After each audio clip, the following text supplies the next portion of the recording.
The broadcast is now starting. All attendees are in listen-only mode.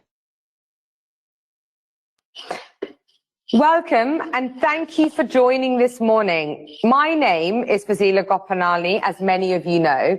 I'm the head of ACCA for the Middle East, and I'm delighted to welcome you here as we launch the first of many initiatives, webinars from our Women in Finance program.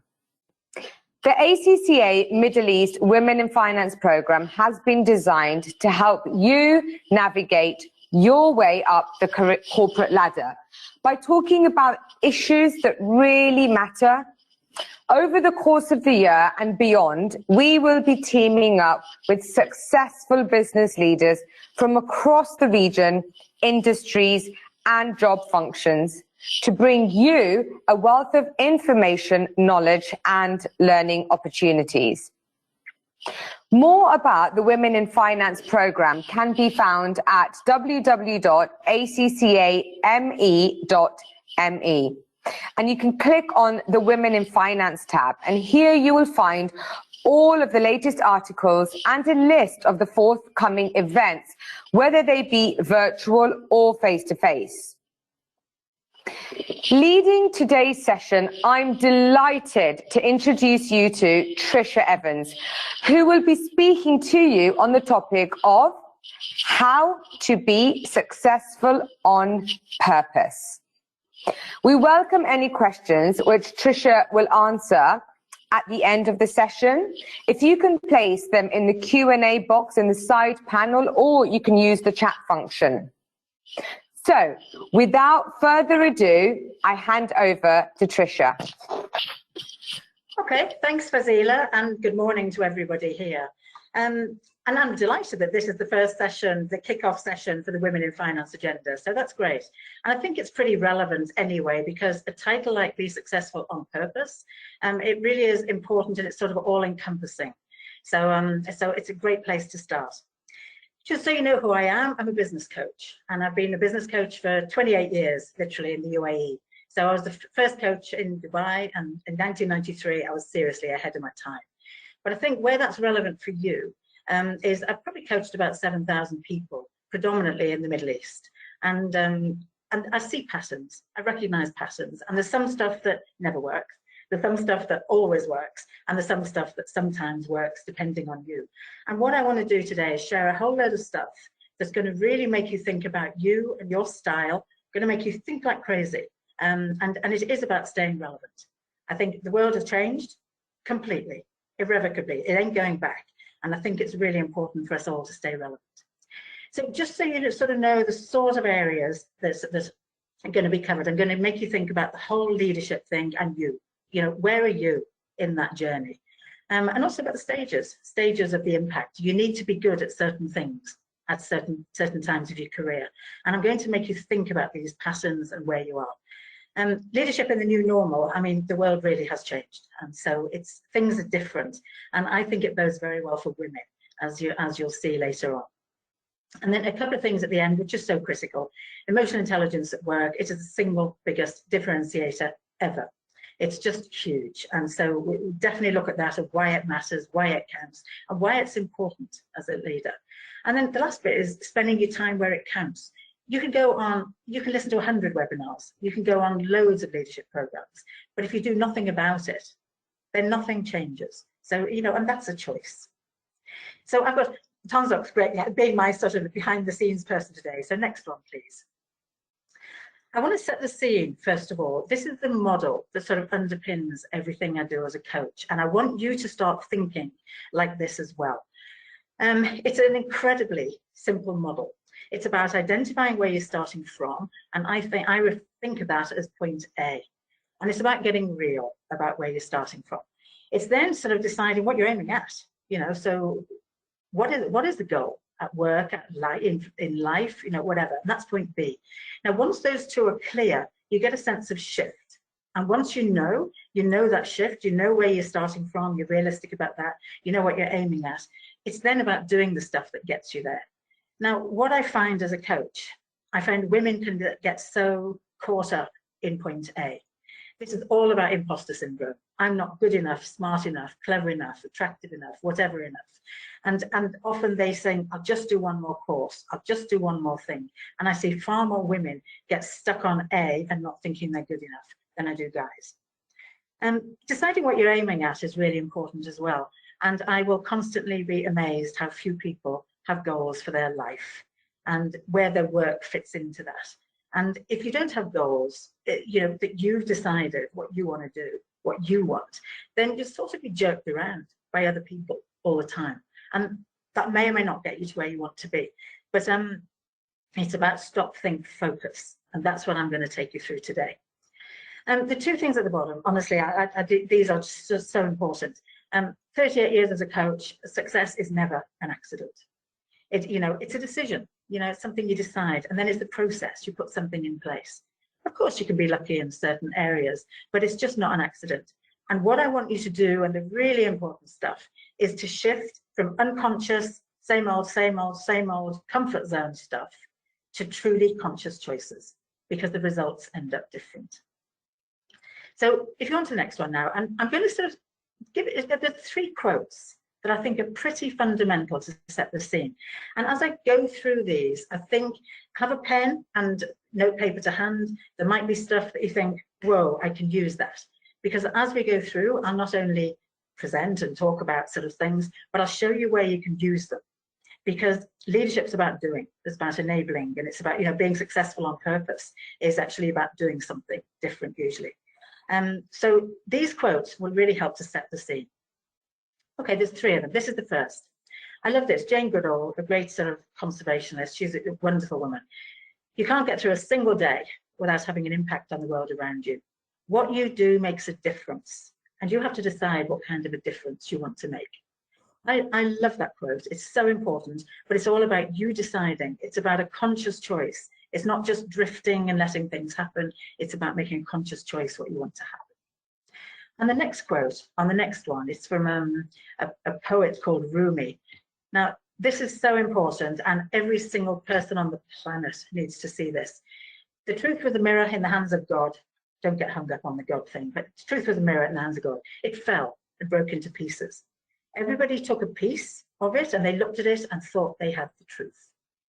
Now, however much experience you've got, and it's whether you've got 40 years experience or 4 minutes experience, we've all got a perspective on something, and we've all got a piece, and where we come from has a massive impact on how we see the world, and we all think our bit is sort of right. And I think it's just so important to recognize our bit is just one bit.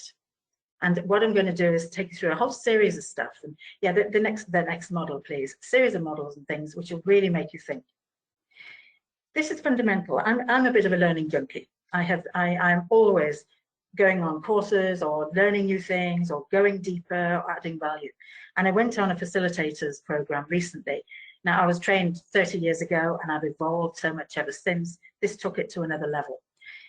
If you think about, look at the thing on the left. If somebody, look at the person on the left-hand side, if they look at that figure, it looks like a 9. Now, seen from another perspective, it looks like a 6.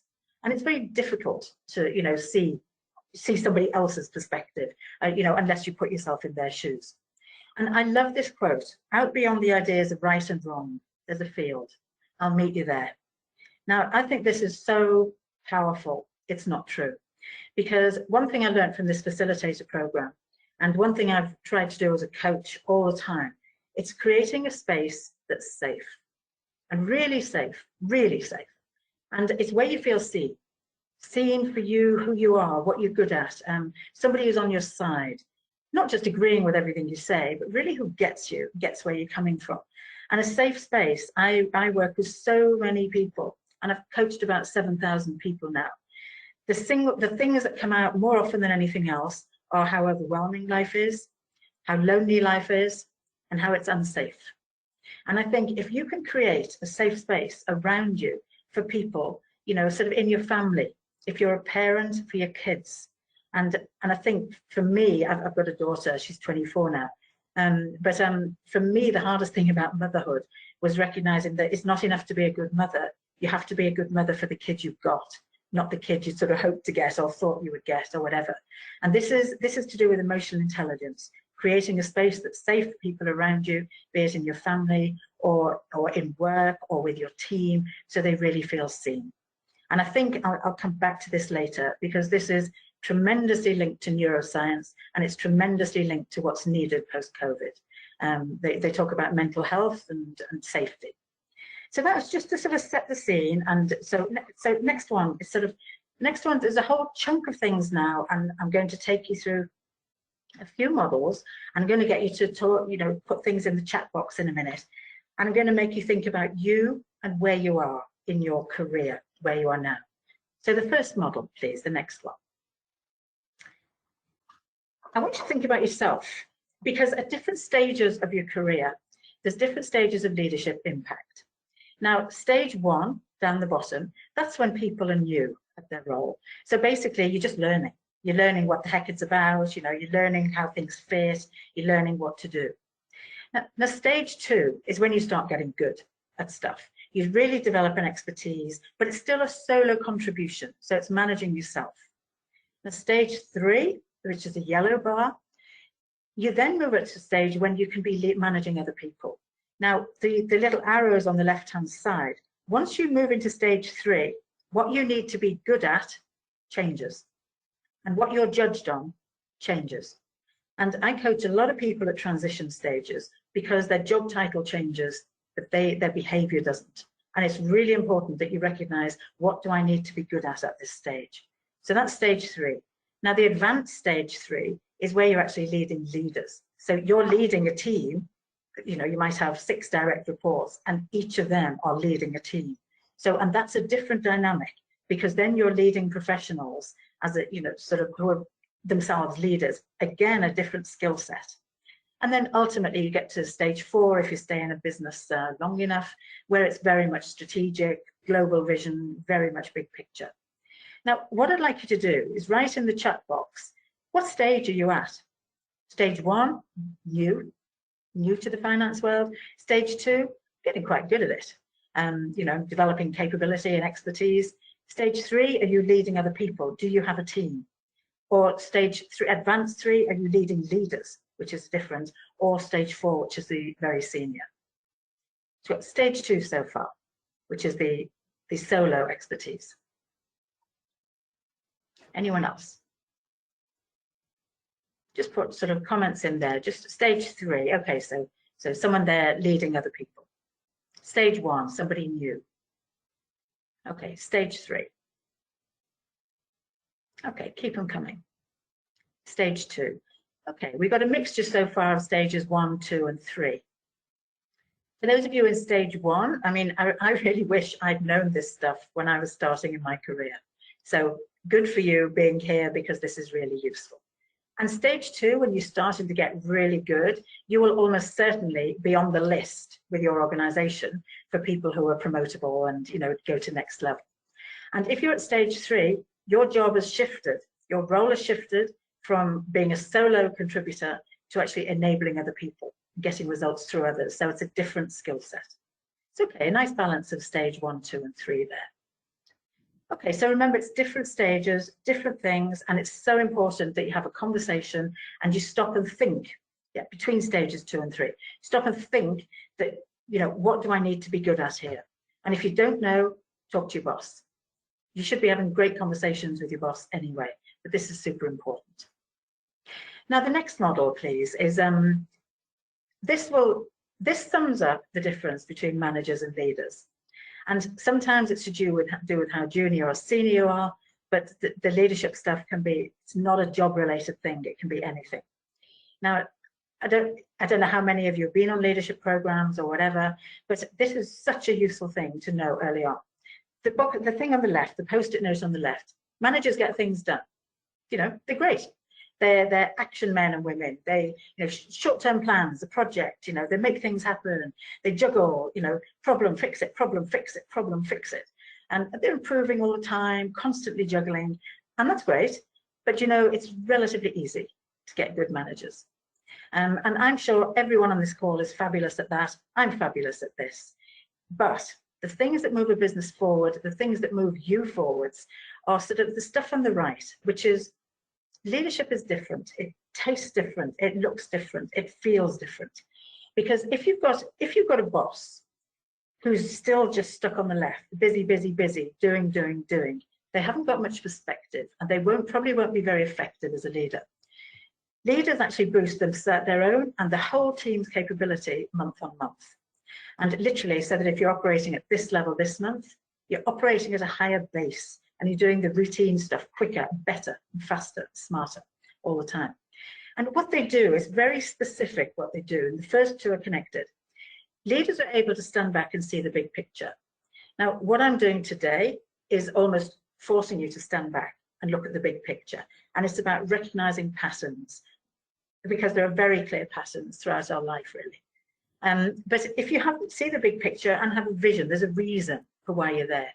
Why are you doing the job you're doing? Why do you live where you're living? Why are you where are you going with your life? You know, what impact you make on this world? I mean, the world is in a blooming mess at the moment, in part. And I think so much of it is because good people stand back and allow people who aren't so good to take over. And I think more people need to have a vision for how they're going to make the world different or better, and where their job fits in that, where their relationship fits in that. Just simple things like with my daughter. For me, it was never about raising a child or a kid. It was about growing an adult who contributed to society. So it's a compelling future vision. And because if you see the big picture, you're able to recognize bottlenecks. Now, this is a huge difference between people on the left. So people on the green Post-it note, it's problem, fix it, problem, fix it, problem, fix it, but it's often the same problem.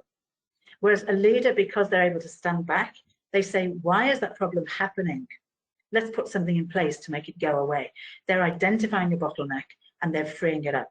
Now, this works in business, it works in companies, it works in your private life, it works in everything. You can get your kids to think what's blocking them. You know, maybe, and in work, maybe it's a problem relationship between departments, or maybe you need a system or a process in place, or maybe it's one person who's a pain, you know, whatever. But it's about identifying the bottlenecks and then do something, focus on the bottlenecks, you free up the whole system. And I think also once you're a leader, and this is for anybody who said they were in stage 3, it's about creating conditions for great work and enabling people to succeed. So it's making that space feel safe. And so many managers I work with say, oh, my door is always open. But actually, it's not. Or it might be open, but it's very judgmental. And so nobody's going to open up. And women over the years can put up with a lot of, I don't know, snidey little asides, which are funny the first 1,000 times, but after that, they're pretty damn annoying. And it's definitely not a safe space. And especially if you're around guys who say, oh, I'm only joking. That's not creating conditions for great work or great lives. And then if you look at the last 4, leading by example, if you expect to be, you know, seen as effective and enabling and empowering, live that way. Don't just get bogged down in stuff on the left. And it's inspiring new ways of working, which means you sort of need to be working in new ways as well. It's about coaching people to be more effective. I'm a professional coach, so that's what I do as a job. But each one of you, I'm sure, will be coaching at different levels, probably most days. And then fostering teamwork and involvement. That categorically does not just happen. None of the stuff on the right just happens. It's about really saying, right, what can I do here? And anyone with kids, or if you're looking to be promoted, is thinking, what am I doing on the right?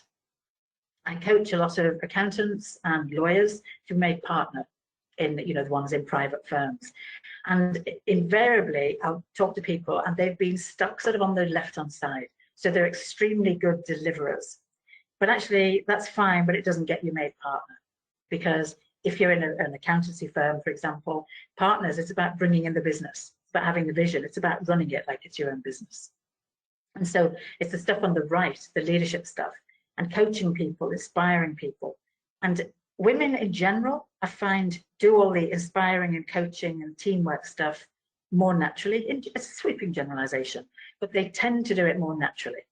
If you look at kids playing, girls, right from the age of about 18 months, tend to play collaboratively, whereas boys tend to play in parallel.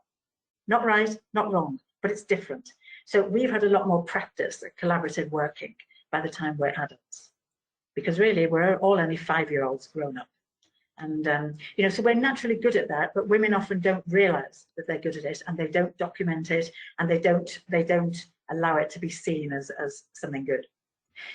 Before we move on, I'd like you to look at this. What percentage of your time have you spent in each box in the last 4 weeks? So I'd like you to put something in the chat here. You know, is it 80% on the left, 20 on the right, or, you know, 50-50 if you're, you know, leader, or if you're leading leaders? Anyone like to say what the their current percentage is? And there's no right or wrong here, it's just how things are. Any comments? Because the whole idea here is to get a shift. Say if you were on sort of 80% on the left, 20% on the right, you think, okay, what would I like? What would I like it to be? And you might say, well, actually, I'd really like it to be more 50-50. Yeah, we've got some 50-50 here. We've got sort of, what was the other one? 80-20. Yeah, 80 left, 20 right. It's about getting a sense of movement. Where are you now? Where do you want to be? And you get that sense of shift. And then you start to say, well, why is it only, say if it's 80-20, 80 left, 20% right. Think, okay, why is it 80% there?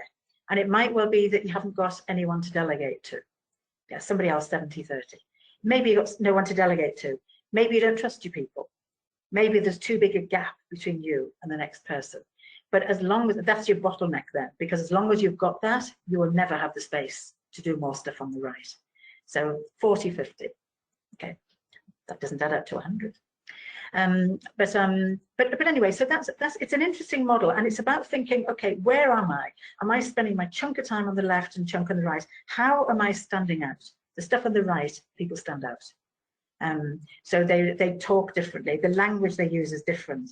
They put things in perspective before they talk detail, whereas people on the left tend to be focused on the detail and getting the job done. Yeah, 40-60. Okay. That's interesting, 40-60. Okay, so if we go on to the next one now, because there's another sort of model I'd like to show you. I used to work in a business school in UK. I'm from England, and it was called Ashridge, and they've recently merged with Holt. And Ashridge have a fantastic research team, and they recently did a survey, about 300 senior leaders, saying, what do you need to be good at after post-COVID? And this is, you know, these word cloud things. If you look, I mean, you know how massive virtual working is, and it's really massive. Look down at the bottom of that word cloud and see how small virtual working came out and how little it was mentioned. Whereas look at the massiveness or the scale of the human side of leadership and the learning agility and psychological safety. I think I cannot stress enough how important this is. And this is why I think it's an interesting era to be a woman, actually. If you look at, say, COVID and how countries have managed COVID, interesting to see the difference between how countries led by women have handled the whole crisis and led by guys, and especially guys who are caught in the sort of old-fashioned way of doing stuff. Very interesting to see. Women will always put the human side, they'll factor it in, as opposed to say things like, well, the end justifies the means, so we lost a few thousand, whatever. But I think this is very interesting to see what leaders need to be good at, and the human side of leadership is coming up huge. Of course, communication is always going to be there. Of course, strategy and innovation is going to be there, and values, but well-being has now popped in as well. All of these human sides, they've really started to move in and get in close. Okay, so that's just to make you think and remember, it's this human side of leadership, and these slides are going to be available after the session as well, so it's useful to sort of refer back to as well. So on the next slide, which is another model. Now, some of you may have seen this. It's called, it's known as the unconscious competence model. If you look at the sort of the bottom, stage one. So say, for example, if you're just starting work and you're not a leader, or you're not particularly senior at work or whatever at the moment, this is assuming you want to be senior at work. You don't even know you can't do it. And then there's a sort of stage when you think, oh, wow, I hadn't thought about that. I mean, maybe this webinar might be a part of that.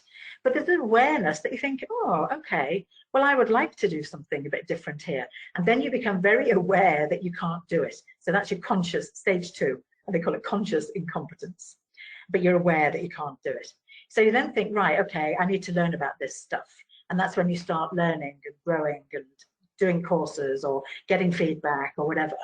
And can be a bit of an ouch stage, because that's tough.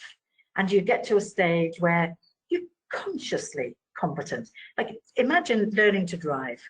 You know, so stage 1, you don't even know you can't drive. And then you think, wow, I really want to learn to drive. And then you're sort of terribly aware that you can't drive. And then stage 3, yes, you can drive, but you have to remember every single thing.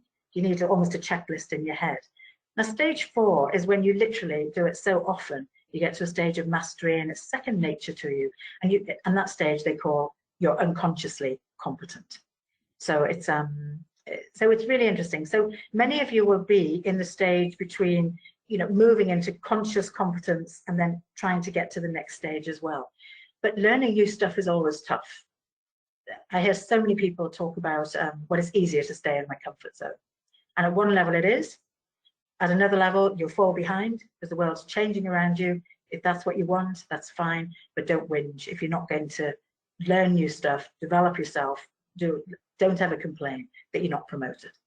You know, bums on seats and lengths of service doesn't hack it these days. The world's changing too fast. So that one, I've always liked that model. It's sort of an interesting thing to do. Okay, so the next one, we're moving into another area now. So far we've done sort of a bit of setting the scene, a bit of sort of a few leadership models which give big picture and start to look at the stage you are and whatever. Now, this is looking at emotional intelligence. Now, I would be amazed if you haven't all been on either courses or read stuff or whatever. Any good school on the planet has emotional intelligence built in from the age of 4. If you've got kids in the rest of school when it isn't actively talked about, and change the school. You know, it's that important. And this is why. If you sort of go on to the next one, and I'll show you why. Thanks, Donzak. Personalities impact progress massively, just massively. The world is literally all about relationships.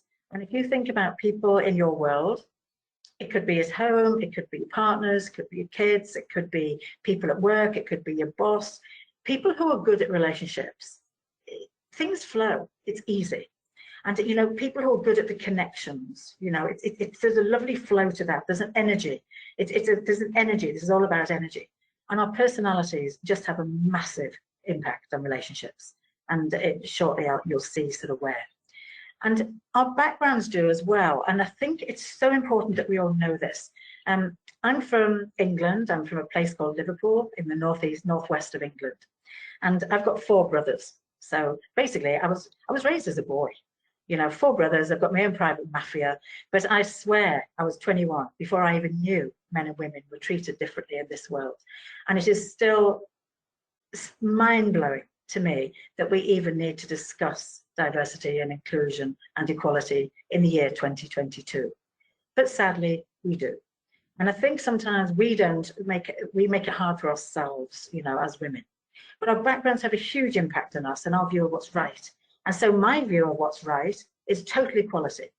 Mum and Dad were both teachers. They made an incredibly good job of raising 5 equal kids in the 60s and 70s. So credit to them, you know, at the time. But my view of normal is that total equality, there is no difference. It's about, you know, how good you are. It doesn't matter what sex you are, what color you are, what age you are. It's about whether or not you're good at whatever it is you do. And I think that's super important to remember for all of us. Again, remember, we've only got one piece of the jigsaw, this big jigsaw. And the thing at the bottom, and a lot of women in particular can get quite upset about this. 2/3 of the people you meet in your life will think your style's fine. The other third won't. So don't ever, for 1 second, kid yourself that everyone's going to love you, because they're not. So those of you who said you were at stage 3 of leadership, if you've got a team of, say, 6 people, it means 4 of them are probably on side, and the other 2 not. So you can think, well, sodom, this is me. Or you can think, what can I do to adapt my style to get buy-in from everybody? And that's emotional intelligence. Emotional intelligence is understanding yourself, it's understanding other people, and it's then knowing what would work in that situation. And you can really see some people, they have no ability to adapt, and because they've never had to do this. And on the next slide, you'll see a model of emotional intelligence, which I'm sure some of you will have seen this before. The core, the absolute core, is self-awareness, the red bubble. If you're not self-aware, you will go through a little bubble throughout your entire life. What you do may or may not work, you may or may not be successful, but you'll be in your little blind bubble, whatever. And, you know, whereas, for example, I was coaching a guy about 6 months ago, a really gorgeous man, really fantastic, local, UAE national, and he was chronically late for everything, which can be a bit of an issue in this part of the world. But he was chronically late. And then equally, he said, I don't understand why I'm not being promoted. Now, he'd never made the connection between those two. Now, suddenly then he got feedback in terms of this self-awareness. Well, what do you think people feel about you when you're chronically late? And he suddenly started to go, oh, I said, do you think they're going to say, wow, this guy's amazing? And he said, oh, I'd never thought about it. They probably think I'm sloppy or unprofessional or can't be bothered, or I think I'm better than them. And suddenly it was a massive wake-up call for him. And then, then he was able to manage his behavior. That's what self-management is about. If you're aware of something, you can then choose what to do about it. If you're unaware, you're unaware. You just carry on doing the same old thing. Absolute comfort zone. So self-awareness is critical, and you can do that through questionnaires, through feedback, they're doing questionnaires in women's mags these days. They're all useful. They're all just a little bit of perspective about yourself. Ask people who work close to you what it's like to be on the receiving end of you. So, and also if you're self-aware, you like to be socially aware, right? What it's good for me, but then what makes them tick? Whatever. Now, if you're good at those three, it leads to the blue box of good at relationships. And this is where, social skills fit. I bet you can all think of people who are very awkward. They just haven't got good social skills. They just haven't. It definitely 100% enables you to be good at collaborating with others. Whereas if you're not self-aware, I work with a lot of businesses where they've got, I don't know, walls almost between the departments. And I think, come on, guys, you're on the same team. You're on the same side. And they've not had the awareness to think that. So all the rest of it, working well in a team, good leadership, developing other people, resolving conflicts. You can't do that if you're so blinkered and unself-aware. And we've had some noticeable political examples over the last few years of people who are blindly non-self-aware, and it causes havoc around. So that's the sort of the basis of emotional intelligence. And what I want to do with the next slide is show you this is just one particular questionnaire. There are hundreds of personality profiles on the market. Most of them come from the States or UK, increasingly from India and increasingly from Australia. They seem to be the homes of psychology. But don't get hung up about them. They're useful tools to give you some self-awareness. I just want to do a quick run through this one because I'll show you how using this stuff can give you a bit of perspective on yourself and how you come across and how you might be viewed and what motivates other people. The particular one, I like this one. It's a very simple self-score questionnaire. It's 20 questions to answer, and it looks at what motivates you to behave as you do. So if your score comes in the form of an arrow, if your score comes in the blue, these people are known as friendly helpers. And there are some people, and I bet you can think of them now, some people born, wired, wanting to help. They just love helping, and they're great at helping. They're kind, they're nice, they're friendly, they're warm, they're happy, they're positive. They ask questions and really want to know the answer. Not right, not wrong. But you can imagine if you had a whole team, a whole finance team that were just blue. You'd have lots of birthday cake, lots of celebrations, lots of social stuff, but very little focus. And probably, unless blues learn to focus, they don't do well at all because they do a lot of what's called God bless you jobs. Oh, God bless you, that's marvelous. But actually they often don't focus on what makes them great at their job and what they need to do to get promoted. So if you're blue yourself or got some blue in you, be aware it's not enough to be nice. You actually have to deliver. And it's really important to remember that. But what you do is bring tremendous interpersonal skills to a team. Now, on the right, if your score ends up somewhere in the right, totally different. And the symbol for the reds is a bulldozer, known as tough battlers. And for them, it's about movement, action, movement, delivery. See that goal? Watch me. And it's about watch me. The blues are all about we and let's do it together and, you know, let's talk, let's collaborate, whatever. The reds are all action, make it happen, delivery. They talk faster, they talk louder, they take space in a meeting room. Not right, not wrong, but they get things done with reds around. And that's what they bring to a business. The downside of reds is that they can trample all over people. They can damage people. And I coached a surprising number of reds who've been superstars in the early stage of their career. And then they get to say stage 3 or in the leadership, you know, that leadership thing where they're leading other people. And if they don't really get it and really understand how to get buy-in from other people, they fail. And they don't know why, because they'll often say, but I'm the best salesperson in the company. But they damage too many people and can create toxic atmospheres. So reds need to be really aware of that. I've always been aware myself of that because I'm red-blue, I'm a mixture, but mainly red. And my tagline, be successful on purpose, sort of bossy red tagline. You know, blues would definitely be, let's do it together, people together. Not right, not wrong. There's a definite correlation on this questionnaire between more extrovert people at the top and more introvert people at the bottom. And in the greens, and I'm sure there's probably quite a few greens in the room, I love the symbol for this, it's a submarine. It's deep, it's calm, it's quiet, it's self-contained, but there's a little periscope watching the world. So it's sort of cautious. And known as analytical thinkers, what really motivates them is going deep, solving problems. And the more complex, the better. So great at analysis, great at that detail. Think of a room full of chemists or scientists or engineers or accountants or lawyers. Good at the detail, and that's what they bring, that depth and professionalism to a business. But if they don't learn to speak up, they will get overlooked every time. And the greens definitely take longest to get promoted. Because reds get promoted early, because if they haven't been promoted after 5 minutes, they'll tell you loudly and often. Greens quietly work away in the background, thinking that someone will recognize their brilliance at some stage. And life doesn't sort of work like that. So greens need to speak up, and they need to speak up in a language that makes sense to everyone else. Greens love detail, nobody else does. So in a company, it's quite funny. You see, like say quality procedure manuals that the greens write and everyone else ignores them. Nobody else reads them.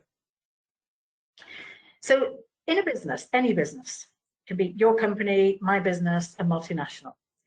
If there's no red, that business is going nowhere. If there's no green, that's the depth and professionalism your business is based on. And if there's no blue, it sort of sucks to work there. And then you've got people in the middle who are a bit of a mixture of everything. Balanced, quite mature, good at seeing different perspectives. And that's what the power is. The downside is that they're usually not clear at all. And they assume that everybody thinks the same. Women in particular, they assume, well, because I can see this, I assume everyone else can. And they don't see it as a skill. So they don't talk about it, they don't use it. They don't see that it's essential for collaboration. And so people in the center can be overlooked as well. This is just like one example of one questionnaire of the hundreds that are on the market that make you think about yourself and your style. So the way I'd like you to use this, something like this, or any questionnaire you do, stop and think, well, okay, first of all, is how I've come out me, because it's your view of you. That's all, your view of you. And then check it out with somebody who knows you well. And then think, well, okay, if that is me, so say if you're a blue, or a mixture of blue-green, or a mixture of blue-red, think, okay, do I tend to not be focused? You know, is there some area that I need to do here? Do I get waylaid all the time? Or do I really end up focused? And reds need to ask, am I trampling all over people? you know, am I listening? Because reds are usually shocking listeners. And that's a skill I've had to develop over the years and not always easy. But if I'm writing an email to this day, I tend to write, hi, have you done the report yet? And then before I know now, before I press send, I stop and I think, right, okay, hi, whoever it is. I hope you're having a good day. You know, how's the report going? And I just change it into more user-friendly language instead of bossy red. So I think the awareness of where you are, things right, okay, what's good, what's bad, what do you bring into a business? And then the greens, you know, am I speaking up? Because greens in a meeting, you're normally in a meeting and you'll see the greens chair will be slightly back. They're not quite engaged. The reds will be in there, taking the pen or taking charge without being asked, whatever. And the greens will often sit back, have a great idea, but think, oh, well, maybe not, maybe not, maybe not. And then someone else will come up with the idea and they get the credit for it. And it's probably nowhere near as well thought through as the greens. But greens, you only have yourself to blame if you're not going to speak up. It's about learning how to speak up in a way that works. And I think, can I stress that this is where every woman in a business situation needs a mentor. The times in my career when I've had a mentor, oh my goodness, it fast tracks, because they help you understand this stuff.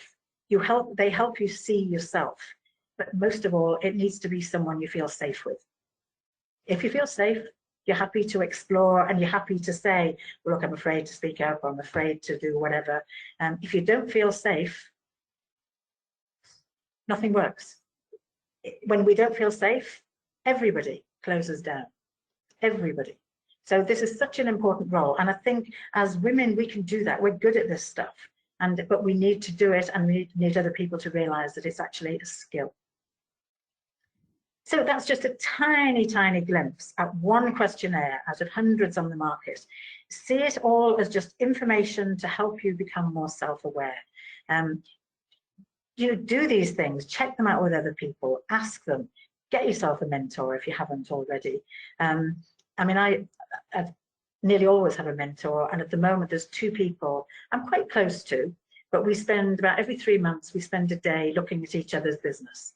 Half a day on mine, half a day on theirs. And it's really great because it really makes you think, right, what's working, what's not. It makes me get my thoughts together on how much I've grown or how little I've grown. You know, it's a sort of honesty box type thing. But we all need this space. So what I want to go with, there's another model next. So it sounds like that'd be great if you could move that. Now, increasingly, because of the human aspect of leadership, you will hear increasingly about how important neuroscience is. It's a study of what's going on in the brain. And I just find this is such a powerful slide. Some people may have seen this and they might know it as a SCARF model, S-C-A-R-F. And if you look at 3 columns, look at the first one, the one on the left. Apparently, as human beings, our brain is monitoring these 5 things all the time. Our status, you know, how important we are relative to others. Now, I know from all my work, guys tune into this far more than we do. Men are much more likely to walk in a room and recognize very quickly if someone's senior to them, junior to them, whatever, they pick that up. We're often not very good at picking that up, but we definitely pick up the idea of how important we feel relative to other people. So the status thing is really important. Certainty, our ability to predict the future. And that's just feeling comfortable with your life about what's going on. Autonomy is how much control you have over events. And I think that's super important. That's why you see problems at certain stages of our lives, like anyone with kids, a 2-year-old, temper tantrums come from the fact they're desperate to sort of say that they have some control over what they do or eat or wear. Teenagers do the same, and old people do the same. And that's when the tricky times of life where people feel they haven't got autonomy, and so they fight to get it. The relatedness is a sense of connection, feeling, do I belong here? Am I part of this tribe? Do I fit? And the last thing is how fair things are. You know, how fair you think things are. Now that's the left-hand column, and apparently our brains are scanning that all the time. Now, COVID has bashed most of those into smithereens. Certainty, ability to predict the future, oh my goodness, gone. Autonomy, how much control do you have? Whoa, gone, completely gone. Or, you know, it's coming back, and increasingly as post-COVID, people are getting more control over certain things they can control. Relatedness, a sense of connection. I know so many people who started new jobs and to this day have not met face-to-face with the people they work with. And so there's a tremendous sense of connection that's lost. It's harder to do it online. Can be done, but it's harder and you need to do different things. So those things have been walloped by COVID. So if you look at the middle section here, there's certain things like people who closed down. So for example, as far as status is concerned, if they feel left out or don't feel seen, and that's a really important one, don't feel seen. And I'm sure every woman in this room has had a situation where they've not felt seen, or they've been talked over, or they've been the only woman in a room of guys, and the norms are different from theirs. And I've always thought that every guy on the planet should have to work at some stage in a team that's just women and them. And they usually say, whoa, yeah, that'd be great. Well, it wouldn't, because you don't feel seen, you feel different, the norm is not yours. And so that's really weird. And that closes people down. It stops you contributing. So several of you might like to think, what work environment are you in? Do you feel safe and able to say whatever and feel important and feel seen, no matter what level you are, or not? And I think, so on the right-hand side, going across on the status thing, it's, if you're a leader, if you're a team leader, or even if you're not, if you're just, you know, just being aware, involve people by acknowledging them, notice things that are happening. Because in general, if you do 100 jobs, 99 right and 1 cock up, all that's ever talked about is the cock up. And it's demoralizing, and it makes you feel awful. So in terms of status, this right-hand column is all about what we as leaders can do, but as we as human beings can do. This is about being human, being real. The next one, certainty, ability to predict the future. I think now, I heard somebody say the other day, not more change. Oh my gosh, I just want things to calm down for 2 minutes, you know, and yet more unknown. Yet another restructure, yet another. It's like, oh my goodness, you know, here we go again. But I think what you can do to really keep people on board, keep them informed, keep them involved, tell them what's happening, show them, present the vision, give them, you know, just involve them, and suddenly they feel better. You keep their brains up. The same as autonomy line. If people feel just stress after stress after stress, huge pressure, if they have a choice and involved in decisions, it works great. Again, there's back to your 2-year-old. If you say to a 2-year-old, you want to wear the blue or the red, they'll choose one of them and stop having a tantrum, usually, because they feel they're in control because they've got a choice. And again, those of you, anyone who's ever running a business, if you say, do you want to buy this, yes or no? Or would you like this, this, or this? People will generally choose one of the this, or this. It's a psychology here. The relatedness, sense of connection, if you feel excluded all the time, literally is showing genuine interest. And every single one of us can do that to new people or people who aren't quite part of the gang. It's so important. And fairness, this is where, because it's all, the sense of discrimination has blown up completely, especially since COVID. And so this is where Black Lives Matter comes from. It's from where Me Too comes from. It's where the whole diversity and inclusion and, you know, promoting women, whatever, comes from. And I think what's terribly important here is to be transparent. Tell people what's happening, tell people the dream, make it straightforward and fair, because life often isn't fair at all. But it's interesting that I think this is a useful one to keep an eye on, because we do monitor these things on the left. And I know if you feel comfortable in a team and you know you're part of the plan, you feel you're part of a team who's helping to do something, you feel part of the gang, you feel included, and you feel it's fair. You know, you haven't got someone next to you doing the same job, earning twice the money you earn, then it works. Once that's out of balance, it doesn't. So this is about building trust and motivation. So just one to make you think, and that's sort of very aware of time now. So next one, please. Now, this is where collaboration fits, and I'm just going to whiz through this because collaboration really matters. For teams, it just helps you, gives new ideas. I think any of us who just stick to our own and think, oh, our stuff is enough, do you know what? We're wrong. It's not enough. It's never enough. And for private people and introverts in particular, they can bury themselves quietly and not talk. If you've got a team collaborating, it's new ideas, perspectives, you learn from each other, great to problem solve, just opens up different ways of seeing, brings people together, people feel seen. So basically, collaboration makes people and teams more effective. And the bit at the bottom, for you personally, collaboration, keeps you relevant. You know what you know. This is giving you some themes of what's happening now. This isn't something that was done 20 years ago. This stuff is relevant right now, today, in businesses across the world. It also improves your employability if you're seen as a mover and a shaker. I think anyone on this call, you should have a real kick-ass LinkedIn profile, because since COVID, LinkedIn has become the absolute place where your brand online is seen. So it's really important. And I'll talk to Fazila later. I'd happily do a session on LinkedIn on this if it were useful, because it's so important in the year 2020. And all this stuff, the collaboration, the new ideas, the new thinking, the ideas can all come through on LinkedIn. It makes you good at the how, not just the what. So all of this stuff, that was all about emotional intelligence, why it matters, the different things. And I'm just on to the final thing now before the end.